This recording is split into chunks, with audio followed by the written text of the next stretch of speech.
How I made $55 in my 7-day declutter with me. Come do decluttering and organizing with me. Next. Hi my friends, it's Elizabeth with Abundant Apartment Lifestyles, and I am so excited today to share with you how I made $55 in my 7-day declutter with me. Decluttering, organizing. If you are a busy person, raise your hand and you want to declutter, you are at the right video. But first, smash that like button so other people can see this video. Click subscribe with the bell notification so you can see this video, and let's dive in. So what we're going to do for our decluttering and organizing is breaking it apart in 7 days. We can bite any elephant one bite at a time if we spread this apart on a 7-day challenge.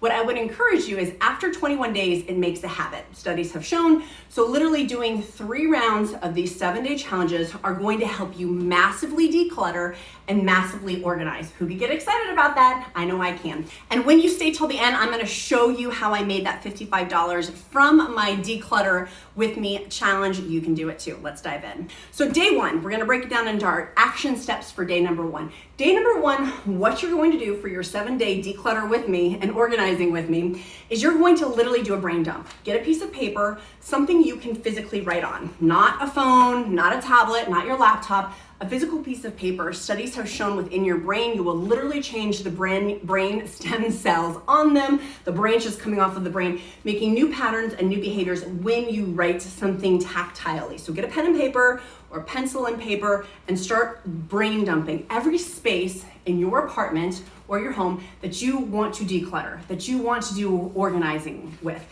We can do organization, again, one bite at a time, brain dump it all, put it all on paper. That's day 1. Literally on day 1, then what we're gonna do is start prioritizing of, okay, with my schedule, realistically, does that make sense to do now? Or maybe I should do that on a snow day, or when I have time off, or on a weekend, or whatever. Start prioritizing that list with the most important, circling that, and then listing it 1 through, say, 20, or 1 through 10, or whatever the list is. Most important at top, and then least important. So you know what your action items are going to be. You're literally creating an action plan for yourself to declutter and to organize. So on this, create your action item step, and that's what we're going to declutter first, right? If we do too much, it's probably going to overwhelm you. So take it one bite at a time. What I'm going to do today is literally organizing on my 7-day challenge, my kitchen drawer. Kind of out of control with just junk. They're become junk drawers and not kitchen drawers. So that's what I'm choosing to do on my brain dump list. Let me know in the comments below, what are you going to do for your day 1 brain dump list? So day number 2 for our declutter with me and our organizing and decluttering challenge is, now that we know what our action items are going to be, we've picked one lane to start working on. Now we're going to start taking everything out. So you can start planning of, okay, when do I want to do this? Do I want to do this after work? Do I want to do it in the morning before work? Do I want to tackle this on a weekend? But literally from that space that you put on your action items, you're going to then take everything out of it. If it's your closet, take everything out. If it's your junk drawer, take everything out. Take everything out of it, because we need a clean space to work from. That may take you a bunch of time pulling out all this stuff, or it may take you 15 minutes depending on the space. Whatever it is, pull everything out of it for day 2 with your Declutter with Me challenge. Day 3 for our Declutter with Me organizing and decluttering challenge is going to be throw it away. Get a big old trash can, a big old box, a big old dumpster, whatever you need, and start throwing things away. Things that are broken, things that you can't repair. You said that you're gonna be repairing it and you never did. Things that you don't need anymore. Things that are stinky, smelly, broken, chuck them, get rid of them. We're gonna talk about donations in a minute, but for getting rid of things, throw it away. I bet you if you haven't used it in the past 6 to 12 months, it either needs to be donated or trashed. But for today, for day 3, we're literally focusing in on throwing it away. Get a big garbage bag or a box. You're gonna literally take it and then take that bad boy to the dumpster, or take it out of your apartment to the garbage can to get it out of your apartment space. Chuck it, throw it away. Day number 4 for our Declutter with Me and organizing challenge is gonna be donations or selling things, whichever one you prefer. Typically what I do is I have a donation charity I like to work with. There are many, and I will link them down in the description link below too, a bunch of charities that will come pick up from your apartment what you want to donate, right? Those are the easiest because you can literally put them in a box and put them out in front of, schedule the day for the donations to come pick them up. Or you can drive them to the Salvation Army or some other charity. The SPCA has a ton for animal rescue type things where they resell them. There's lots, just look in your area of where you can actually donate items. If you don't feel like donating items, you could always resell them. There's great apps like Marcari. Literally, I sold $100 worth of stuff. That's not how I made my $55, which stay till the end and I'm gonna show you how I made that money. But donations, by selling it on Marcari, eBay, one of those type apps, you can make pretty good money if you're selling stuff. I sold my 4-year-old's clothes that he had, and that was how I made that $100 on Marcari, but each their own. Some people don't have time to do that. I typically will just donate as opposed to selling, but I did have some extra time in my schedule and was able to do that. So donate or sell it. If you're donating, if it's stinky, smelly, has holes, is broken, the donation place does not want it. Literally, a friend of mine had worked at Salvation Army many years ago and was the sorter when items came in.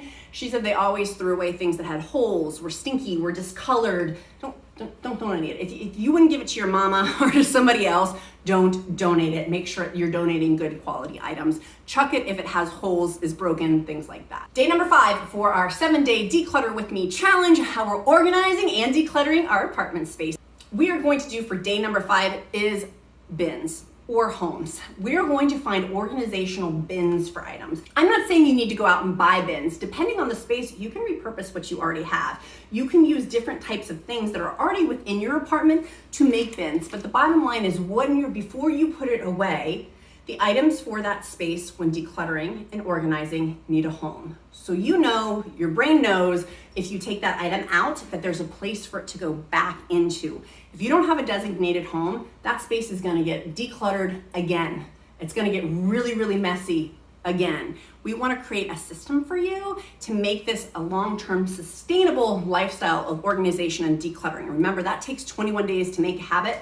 So for this 1-week cycle that we're doing, figuring out what bins you're going to use. For example, in my kitchen, I'm going to repurpose old plastic tubs. I could use even Pyrex containers if I had extra ones, or plastic ones that I had repurposed or upcycled are definitely one you could do. In your closet, do you have a little bowl or a little tray you can put your rings on or your jewelries on? Or do you have little hooks that you can hang hats on? Whatever it is for the space, figure out the homes or containers or bins that the items can go in. The main thing for today's action step is figuring out the homes for the items to go in. They need to have a place to go once you put them back in the space. Day number 6 for our Declutter With Me and Organizing Challenge is going to be putting it away. Now, because you have homes figured out, you've gotten rid of the junk, you've donated the junk, it's the stuff that you actually want to use, you've used these items within the past 6 months to a year, you know that you're going to use them again, is starting to put them back where they belong, putting it all away. Literally organizing and putting those puzzle pieces back in the space. So for my kitchen drawer example, literally putting the things back in there that I know that now they have homes with. So if we pull out birthday candles, I know they go back in there. If I pull out some sort of tape, it goes back in there. That everything has a home for that particular spot. If it's your closet, you know where your scarves are, you know where your jewelry is, you know where your shoes are. Figuring out homes and then actually putting them away is your day 6 action item. Get ready to sweat. So you've been waiting this whole video to figure out how the heck did she make $55? Well, what I ended up doing is I found gift cards. I found a $15 gift card to Wendy's, a $25 gift card to Outback, a $10 gift card to Dairy Queen, and a whole bunch of cash and change. Just kept pulling the money out. I didn't realize that I was missing so many, that I wasn't keeping track of those gift card and cash items. But it was a wake-up call and a reminder for me that I need to put more energy in organizational systems. I don't want to be losing money and I don't want to be losing gift cards. And I bet you probably have some lost money that you're going to find through your decluttering and organizing too. Let's talk about day 7. And day number 7, woohoo, for your Declutter With Me and Organizing Challenge is getting out your calendar. You're going to figure out now what's the next step from your action plan of what are you going to tackle next for your organizing and decluttering. I bet you there's more spaces to do. Get out your phone, get out your paper, whatever you need. Put it literally on your calendar. Plug it into your phone, your Google Calendar, your iCalendar, whatever it is, put it on the calendar so you know when you're starting. I would encourage, keep going. So today is day 7, make day 8. day one for the next space you want to do. Keep that momentum going. 21 days makes a habit. So I would encourage you for day 7, plan what it is. Maybe you do want a day break, but don't take too long of a break in between the next cycle of decluttering and organizing, because it's going to slow your momentum down. And we want to keep that momentum. We want to be like a snowball. We want to keep building the momentum as we declutter and as we organize. So number 7, pick a date for your next space you're going to do and start doing it. I hope that you found this video helpful. Your action items are, one, if you did, share it with a friend. Who do you know who's also decluttering with you, who also wants organization, who also wants to have a declutter with me type challenge? Share this video. Number 2, if you found it helpful, smash that like button so other people can see this video. Click subscribe with the bell notification so you can see more videos, and check out our playlist of other videos that we have for decluttering and organizing in our beautiful apartment spaces. I'm Elizabeth with Abundant Apartment Lifestyles. It's been my pleasure being with you guys today. I cannot wait to see you guys again next time. Check out our playlist for more Abundant Apartment Lifestyle videos. See you next time, my friends. Bye, guys.